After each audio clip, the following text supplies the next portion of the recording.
From CPI, Commercial Printing.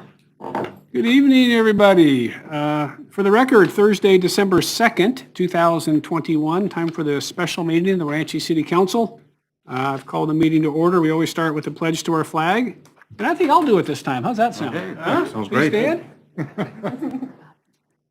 I pledge allegiance to the flag of the United States of America And to the republic for which it stands, one nation, under God, indivisible, with liberty and justice for all. And for the record, we have 4 council members present, and Councilmember Esparza, are you on the line? I am. Excellent, thank you. So our first item on the agenda today is our consent items, which includes approving today's agenda, the vouchers and our minutes from our previous meeting, and a resolution reappointing Elvis Garcia to the Housing Authority Board. Your Honor, I make a motion that we adopt the consent items consisting of this evening's agenda, vouchers, minutes from previous meetings, and resolution number 2021-36, reappointing Elvis Garcia to the Housing Authority Board of Chelan County in the city of Wenatchee. Second? Motion by Councilmember Kulas, second by Councilmember Bailey to approve this evening's consent items consisting of the agenda, vouchers, minutes from the previous meeting, and to adopt resolution 2021-36, reappointing Elvis Garcia to the Housing Authority Board of Chelan County and the city of Wenatchee. Discussion? Hearing none. All those in favor say aye. Aye. Opposed? Motion carries. This is our time for citizens' comment. Anybody from the audience wish to address the council on something that's either on tonight's agenda or not? Seeing mostly staff and the media, I'm assuming that no one's going to speak. We have 3 action items tonight. The first regarding the Pershing and Poplar Sewer Extension. Ryan, how are you today? Good, how are you doing? Good.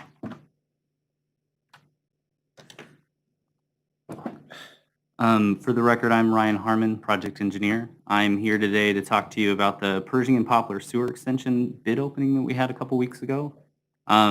Just a quick overview, this project was designated in our sewer comp plan to fill some gaps that we have in our sewer system. It'll add about 2,300 linear feet of mainline gravity pipe and then provide service to potentially 51 different parcels.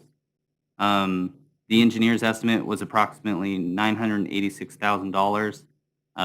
Received 7 bids on November 18th, with the lowest responsive bidder with an $892,192.49. That was Mesha Contractors out of Ferndale, Washington. I would ask today that you award the contract to Mesha Contractors and authorize the mayor to sign the contract documents. Do you have any questions? I have one. Okay. What is a non-responsive low bid? That was going to be one of my I'm questions. assuming that Jim was going to ask it, but I just This was thought maybe anticipated everyone question. would want to know. Yeah, so the non-responsive bidder, KRCI, didn't include some of the required documents in their bid documents. Yeah, so Is that unusual for that to happen?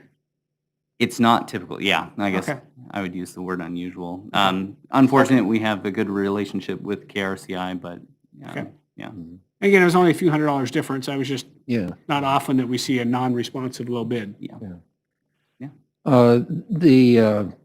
The company, how do you pronounce it, Madia? Mesha Contractors. Mesha, okay. Have we used, everybody else on the list looked familiar, but I didn't recognize this one. Have we used them before? I don't believe that we have. Everyone else, yeah, as a local group, they have done a project I know of in Moses Lake, but mostly projects on the west side. Okay. And this is, if I read correctly, this will be a spring project? Yes. Yeah, hoping for a March, April start time. And you said how many feet of sewer line? 2,300. 2,300. Yeah. Okay. Good. All right, any questions for Ryan? I think Jim and I had the same ones, so, yep. Your Honor, I'd make a motion for the city council to award the construction contract for the Pershing and Poplar Sewer Extension to Mesha Contractors, Inc., and authorize the mayor to sign the construction contract documents. Second. Motion by Councilmember Kulas, second by Councilmember Huffaker, to award the construction contract for the Pershing and Poplar Sewer Extension to Mesa Contractors, Inc., and authorize the mayor to sign the construction contract documents. Any discussion? Hearing none. All those in favor say aye. Aye. Aye. Opposed? Motion carries. Thanks, Ryan. Appreciate it. Mr. Hoover, wastewater treatment plant blowers.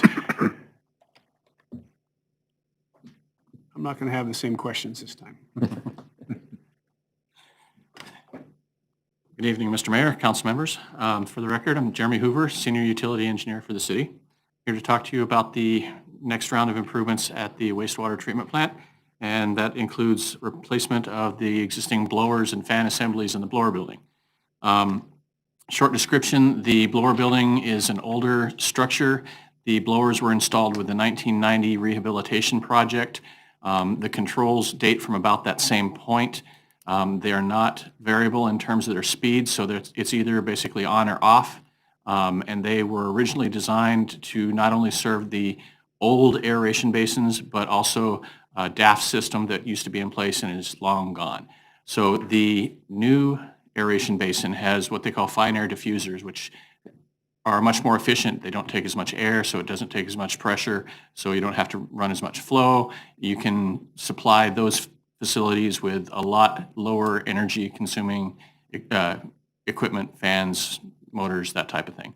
So what this will do is replace the existing motors and fan assemblies with something that is a variable frequency drive, or variable speed drive, and be able to run a lot slower speed, save energy, as well as replace the antiquated equipment that we have in the facility. There will also be some additional little improvements depending on how much of the wall we have to take out, so there's probably going to be some structural improvements depending on what the final design shows. This contract that you have in front of you is going to be with Jacobs Engineering. They were the most qualified consultant based on the RFQ that we submitted at this point a couple months ago. So $250,000 to design, $750,000 to build, or some form of that? It'll be something in that neighborhood. It really depends on the scope of what we actually end up putting in. There are several different options for the fan assemblies, some obviously more expensive than others. It just depends on what happens when we come out with a technical decision matrix and make a call on what we want to put in. But that's the approximate estimate at this point. Jeremy, you, in the materials here, you mentioned that there might be some, I assume a rebate from the PUD. What, is that kind of like windows and doors and insulation, or is it some other kind of program that they have, and how do they figure that? So the plan is, the PUD has been working with us for the last several years to identify sources for energy efficiency throughout the plant. And they have credits that they're willing to give back in the form of reimbursement, cost reimbursements for several features. We'll be looking at that through other projects that will be upcoming as well. So basically what it is the more megawatts that they can sell to other places and save here, the more money they make. So it's beneficial to them to cut our usage so that they can sell that power someplace else. Mm-hmm. That's where their program comes in to potentially offset some of the cost of the construction. Mm-hmm. And how much would that amount to in ballpark? It depends on the total amount of energy savings. Okay. I can't give you a dollar value of that, but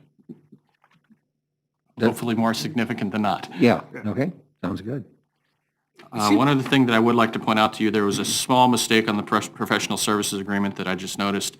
Section 1, paragraph A needs to reference attachment A, and I accidentally left that blank, but we'll get that addressed.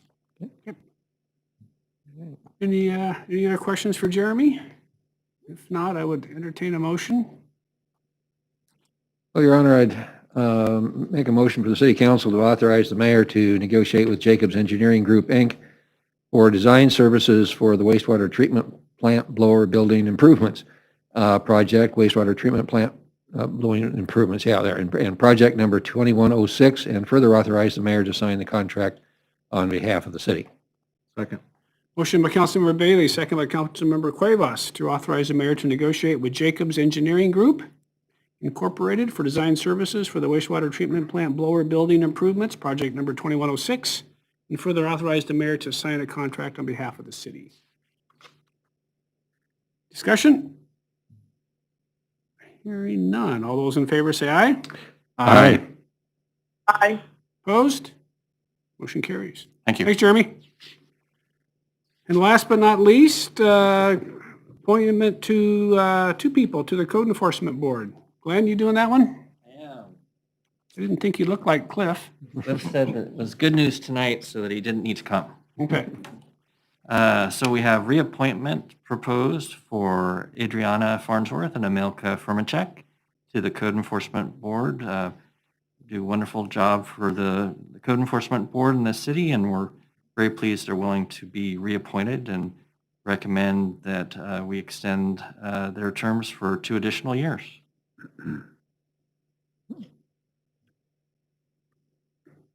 And both of those ladies do great work, so and that's board. That's a tough board, so a lot of heavy lifting we ask of them. Yep. All right, I entertain a motion if we had one. Your Honor, I make a motion for the City Council to pass Resolution 2021-39, designating the reappointments of Adriana Farnsworth and Emilka Firmansky to the Code Enforcement Board for 2-year terms ending December 31st, 2023. Second. Motion by Councilmember Huffaker, second by Councilmember Cuevas, to adopt Resolution 2021-39, designating the reappointments of Adriana Farnsworth and Emilka Firmansky to the Code Enforcement Board for 2-year terms ending December 31st, 2023. Discussion? Hearing none. All those in favor say aye. Aye. Opposed?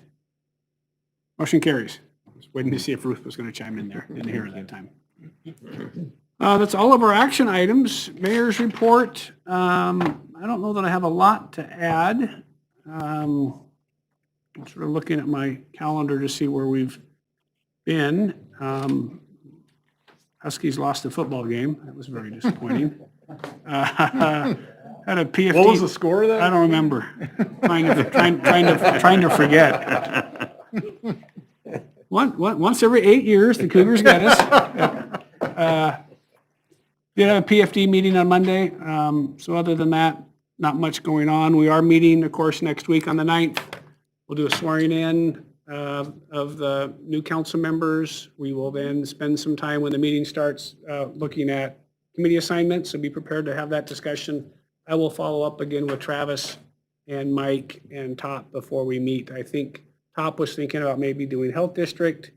I think having a restaurant tour on the health district board actually might make some sense, to be honest with you. That would be a really good fit. And I think Mike and Travis are talking about Rivercom and transportation. I know you want to do Link as Jim's going out, so we'll just go ahead and put you on the list as Tammy and I will sit down and sort of go through that. And we'll sort of sort through that and hopefully get that ready so that when we come to our first meeting in January, we've got enough switching around that hopefully we don't miss that first round of January meetings. And then at the end of the day, we'll say goodbye to Ruth and Jim, and then maybe head upstairs for a little bit. Yep. I think that's really about all. And I looked at the agenda. It didn't seem to be as long as maybe some of our last December meetings, although we might be able to drag this one on. But it doesn't seem like it's all that bad. So, anything, council members, on your stuff? Yeah, just a quick report on the Risk Management Board. We met on yesterday, as a matter of fact, at CTAC. And, as we reported back, we were able to keep the rate increase to, pretty much consistently what we have been doing. We have very strong reserves, so we sort of are going to dip into some reserves to be able to maintain that. At the meeting yesterday was, finalizing all of our contracts and things with all of our various reinsurers. And it was an interesting meeting, just hearing our experts that advise us on all of this and put all those packages together. the insurance industry is basically in turmoil. The fires in California and the tornadoes in Kansas and just its impacts. And we were kind of laughing. There was the cyber security coverage that we have started offering. A lot of the vendors that we go to, we were looking at, somewhere anywhere between 200 and 300 and 400% increase in premiums. And of course, obviously that has to be passed on. Yep. So we've kind of mitigated the hit on that, but there was one particular one, and particularly the drone coverage, where the increase was about 200%, and that was a good deal. And we kind of laughed at, when was the last time you were happy with a 200% increase in something? But that's the nature of the insurance market out there. The